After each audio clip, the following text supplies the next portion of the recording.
गोविंद जय जय गोपाल जय जय ओ बाके बिहारी नंद लाल जय जय।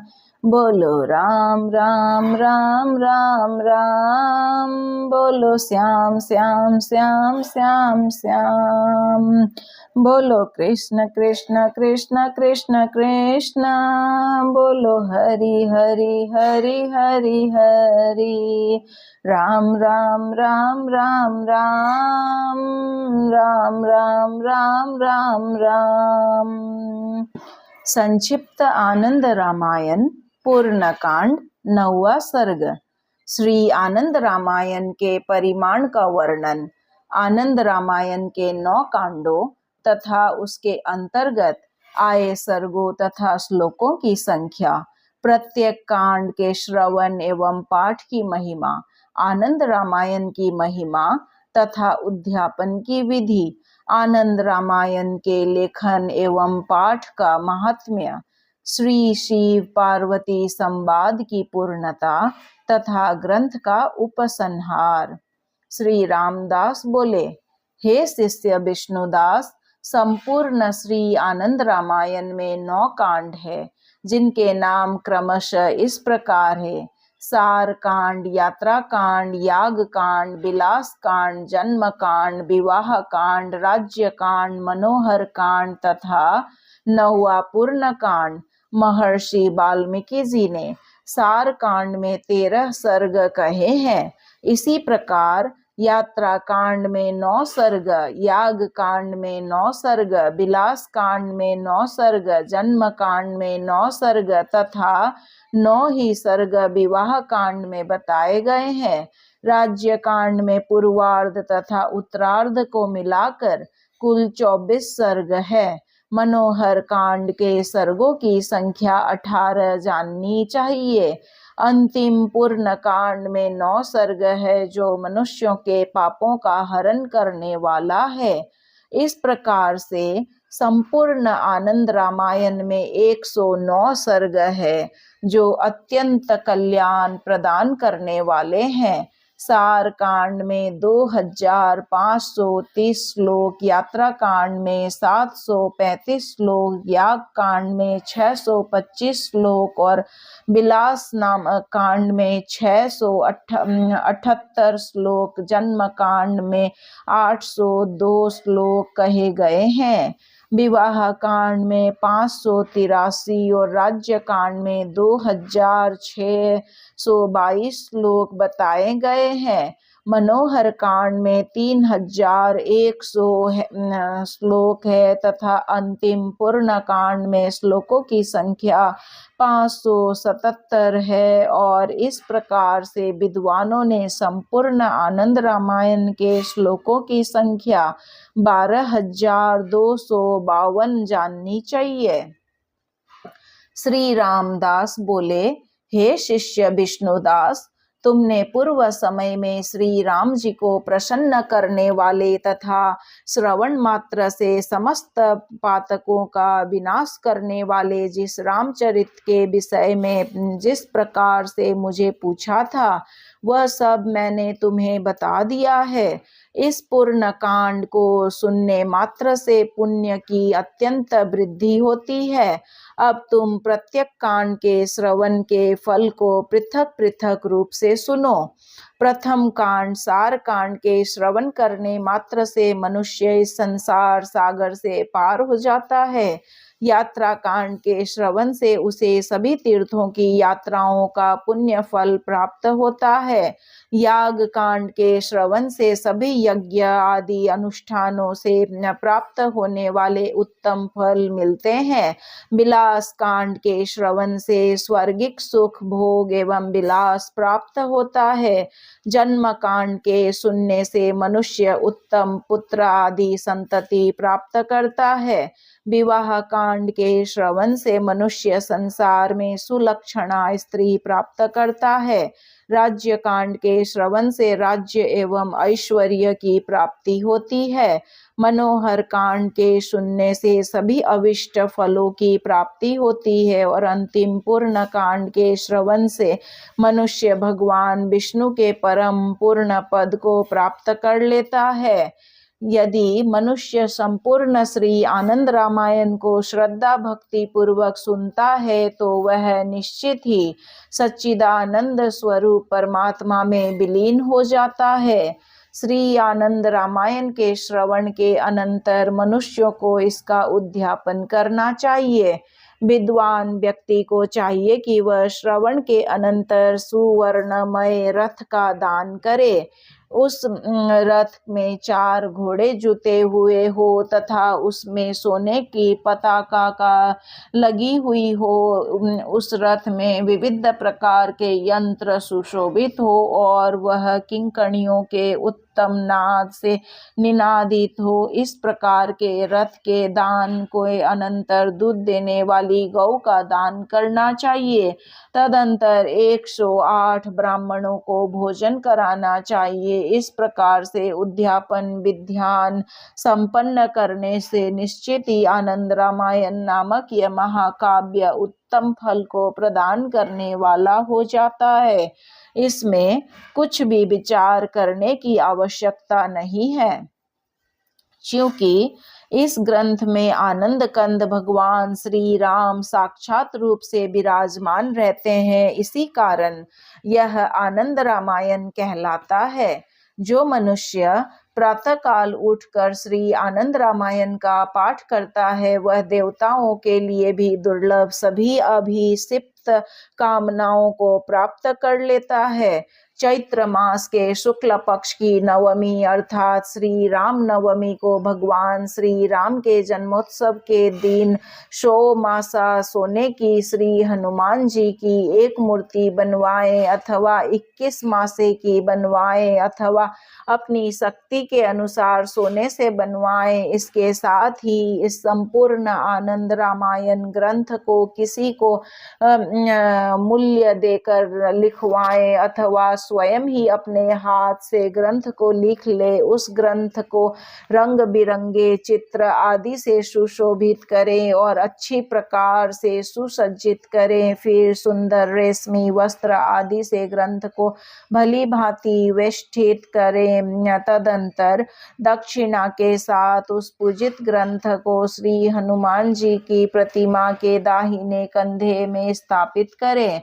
श्री राम जन्म की बेला मध्याह्न काल के उपस्थित होने पर उन्हें अनेक प्रकार के शास्त्रों के ज्ञाता ब्राह्मण की पूजा करके हनुमान जी की प्रतिमा से युक्त उस आनंद रामायण ग्रंथ को ब्राह्मण को दान में दे दें। हे शिष्य, इस प्रकार से जो विधि विधान पूर्वक आनंद रामायण ग्रंथ का दान करता है उससे जिस फल की प्राप्ति होती है उस पुण्य फल को मैं बताता हूँ।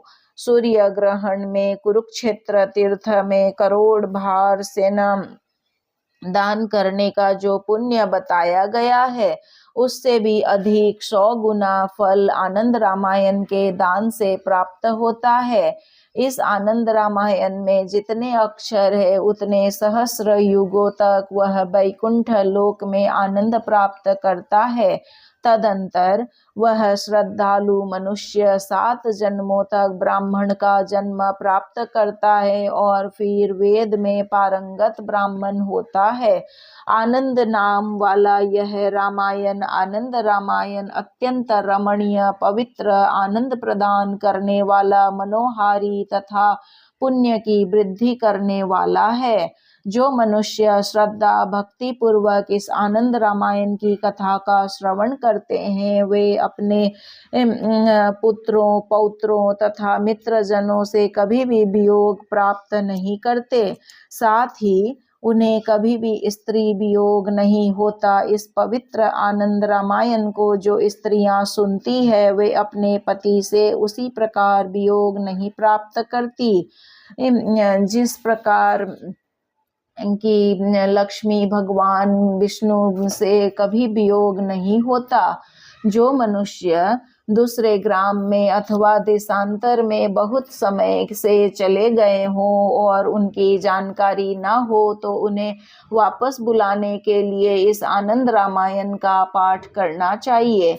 इससे वे शीघ्र ही वापस लौट आते हैं। जिन्हें अपने भविष्य के कार्यों को शीघ्र ही निर्विघ्न संपन्न करने की अभिलाषा हो, उन्हें चाहिए कि वे प्रयत्न पूर्वक इस आनंद रामायण का पाठ किया करें।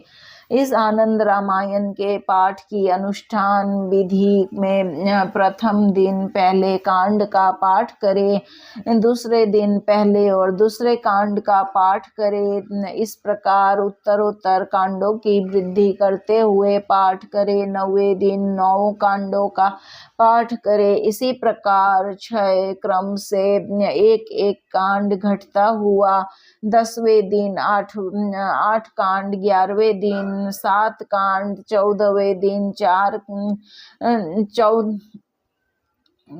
11वें दिन 7 कांड, 12वें दिन 6 कांड, 13वें दिन 5 कांड, 14वें दिन 4 कांड, 15वें दिन 3 कांड, 16वें दिन 2 कांड और अंतिम 17वें दिन पहला कांड पढ़ना चाहिए। 17 दिनों में संपन्न होने वाला यह अनुष्ठान अत्यंत महत्वपूर्ण है।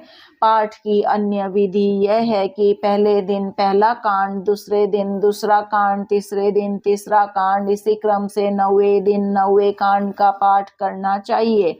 तदंतर 6 क्रम से 10वें दिन 8वां कांड, 11वें दिन 7वां कांड, 12वें दिन 6ठा कांड, 13वें दिन 5वां कांड और 14वें दिन 4था कांड। इसी प्रकार से एक एक कांड घटता हुआ 17वें दिन में पहले कांड का पाठ करें। 17 दिनों में पूर्ण होने वाला पाठ का यह अनुष्ठान अत्यंत सुख प्रदान करने वाला है, अथवा प्रत्येक कांड के सर्ग में वृद्धि और हास के क्रम से पाठ करता हुआ 7 मास में पाठ के अनुष्ठान संपन्न करे। अन्य विधि के अनुसार पहले दिन पहले सर्ग का पाठ करे, दूसरे दिन दूसरे सर्ग का पाठ करे। इसी प्रकार दिन की वृद्धि के अनुसार तीसरे दिन तीसरा सर्ग, चौथे दिन चौथा सर्ग क्रमशः वृद्धि क्रम से पाठ करते हुए 109 दिनों में सभी सर्गों का पाठ पूर्ण कर ले। फिर इसी क्रम से सर्गों को घटाते हुए पाठ करे। इस अनुष्ठान में भी 7 मास का समय लगता है। यह अनुष्ठान विधि सभी कार्यों की सिद्धि देने वाली है। पाठ के एक अन्य विधान में वृद्धि क्रम से पहले दिन पहला सर्ग, दूसरे दिन दूसरा सर्ग, तीसरे दिन तीसरा सर्ग, इसी क्रम से 109वें दिन अंतिम 109वें सर्ग का पाठ करें। तदंतर हास क्रम से 110वें दिन 108वां सर्ग, 111वें दिन 107वां सर्ग, 112वें दिन 106ठा सर्ग, इस क्रम से पाठ करता हुआ 7 महीने में वृद्धि हास क्रम से संपूर्ण रामायण के पाठ को पूरा करे। हे शिष्य, इस प्रकार से मैंने पाठ विधि के भेद से अनुष्ठान के भेद बताए हैं। इस प्रकार से श्री आनंद रामायण के पाठ के अनुष्ठान के अनंतर यथाविधि हवन करना चाहिए। पायस तथा फलों के द्वारा आनंद रामायण के पृथक पृथक प्रत्येक श्लोक के अंत में स्वाहा लगाकर आहुति प्रदान करनी चाहिए, अथवा 9 प्रकार के अन्नों के द्वारा ब्राह्मणों के साथ होम करना चाहिए। जितने दिनों में पाठ का अनुष्ठान पूर्ण किया हो, उसी की संख्या के परिमाण में ब्राह्मणों को भोजन कराना चाहिए। जो मनुष्य प्रातःकाल उठकर इस मंगलकारी आनंद रामायण का भक्ति श्रद्धा से पाठ करते हैं, वे परम सुख को प्राप्त करते हैं। द्वादशी तिथि को प्रयत्न पूर्वक इस आनंद रामायण का पाठ करना चाहिए। 9 दिनों में इसका पारायण करना चाहिए। इस आनंद रामायण के एक कांड, एक सर्ग अथवा एक श्लोक का भी जो मनुष्य प्रतिदिन पाठ करते हैं उनका जन्म निष्फल नहीं होता। पुत्र की अभिलाषा से जो पुरुष रात्रि के समय सैया में आरूढ़ होकर स्त्री के साथ इस रामायण को सुनता है वह निश्चित ही पुत्र प्राप्त करता है। इस आनंद रामायण से शुभाशुभ शकुन एवं कार्य की सिद्धि एवं असिद्धि के विषय में विचार भी किया जाता है। श्री रामदास बोले, हे शिष्य विष्णुदास, तुमने जो जो भी मुझसे पूछा था वह सब मैंने तुम्हें बता दिया है। हे शिष्य, 109 सर्गों वाले इस अत्यंत श्रेष्ठ श्री आनंद रामायण को मैंने तुम्हें बताया। हे विष्णुदास, मैं तुम्हें आनंद रामायण के जिन 9 कांडों की कथा सुनाई थी वह अत्यंत मनोरम है, समस्त पापों का विनाश करने वाली है। प्रतिदिन पाप करने वाला मनुष्य भी भक्ति पूर्वक यदि इस आनंद रामायण के एक श्लोक का भी पाठ कर लेता है तो वह समस्त पाप राशि मुक्त हो जाता है और भगवान श्री राम के उस साकेत धाम को प्राप्त कर लेता है जो अन्य जनों के लिए सर्वथा दुर्लभ है। श्री रामदास के मुख से निर्गत यह श्री आनंद रामायण लोगों के समस्त पापों का नाश करने वाली है। यह भगवान श्री रामचंद्र जी के द्वारा किए गए विविध लीला चरित्रों और अनेक प्रकार के कौतुकों से समन्वित है। वे कवीश्वर महर्षि वाल्मीकि जी अत्यंत धन्य है जिन्होंने पूर्व काल में 100 करोड़ श्लोकों में अत्यंत विस्तार वाले मंगलकारी रामायण की संरचना की है। हे शिष्य, उसी में से मैंने सार अंश को ग्रहण कर इस आनंद रामायण को तुम्हें सुनाया है। धन्यः स वाल्मीकि मुनिः कवीश्वरो रामायणं वै शतकोटि सम्मितं कृतं पुरा येन सविस्तरं शुभं यस्माच्च सारः कथितो मया तव। यह श्री आनंद रामायण अत्यंत उत्तम है। इसमें जगजननी श्री जानकी जी की लीला कौतुक का वर्णन हुआ है। जो इसे सुनता है, इसका गान करते हैं, इसका पाठ करते हैं और दूसरों से आदर पूर्वक इसका पाठ पारायण करवाते हैं, वे अत्यंत प्रतिभा से संपन्न पुत्रों को प्राप्त करते हैं, सुलक्षणा तथा सुंदर रूप से संपन्न भार्या प्राप्त करते हैं और परम सुंदर स्वरूपवान पुत्र पौत्रों को प्राप्त करते हैं। इसके साथ ही वे धन धान्य तथा गौ आदि पशुओं की संपदा प्राप्त करते हैं और फिर अंत में भगवान श्री राघवेंद्र रामचंद्र जी के परम धाम को प्राप्त करते हैं। जो मनुष्य श्री आनंद रामायण का नित्य पाठ करते हैं, भक्ति पूर्वक इसका श्रवण करते हैं और इसका लेखन करते हैं, उनके हृदय में सीता सहित श्री राम जी सदा निवास करते हैं और उसके कल्याण की वृद्धि करते हैं। जो पापात्मा है उनके लिए यह आनंद रामायण गंगा जी के समान समस्त पापों का हरण करने वाली है। यह आनंद रामायण लोगों की समस्त कामनाओं को पूर्ण करने वाली है, कामधेनु है। यह श्री आनंद रामायण आदि काव्य है, लोगों के मन का रंजन करने वाली है। ब्रह्मा आदि देव भी इसकी महिमा का गान किया करते हैं। जो मनुष्य श्रद्धा भक्ति पूर्वक इसका पाठ करते हैं अथवा इसकी कथाओं का नित्य श्रवण करते हैं, वे मनुष्य पवित्र आत्मा हो जाते हैं और भगवान विष्णु के लोक को प्राप्त करते हैं। श्री रामदास बोले, हे शिष्य विष्णुदास, मेरे द्वारा कथित 109 सर्गों वाली इस राम कीर्तन मालिका रूप आनंद रामायण को अपने कंठ में धारण कर तुम सुखपूर्वक निवास करो। श्री शिव जी बोले, हे पार्वती, इस आनंद रामायण को अपने गुरु श्री रामदास जी के मुख से सुनकर शिष्य विष्णुदास ने बार बार उन्हें प्रणाम किया और उनकी पूजा की। हे प्रिय, अपने शिष्य विष्णुदास को इस प्रकार से संपूर्ण आनंद रामायण की कथा सुनाने के अनंतर मुनि श्री रामदास ने संध्या वंदन करने के लिए गोदावरी नदी की ओर प्रस्थान किया। हे देवी, जिस प्रकार श्री रामदास ने अपने शिष्य को श्री आनंद रामायण सुनाई थी, उसी प्रकार मैंने भी तुम्हारे समक्ष उसका वर्णन किया। यह आनंद राम चरित श्रवण करने पर सब प्रकार के पुण्यों की वृद्धि करने वाला है। राम कीर्तन रूपी माला में यह आनंद रामायण मेरु के स्थान पर प्रतिष्ठित है। यह श्रवण करने पर सब प्रकार के मंगलों को प्रदान करता है। श्री पार्वती बोली, हे देव, जब महर्षि वाल्मीकि जी ने अत्यंत श्रेष्ठ रामायण की संरचना की थी, उस समय श्री रामदास और उनके शिष्य विष्णुदास कहाँ थे, जिनका की संवाद आपने मुझे सुनाया है। इस विषय में मुझे संशय उत्पन्न हो रहा है।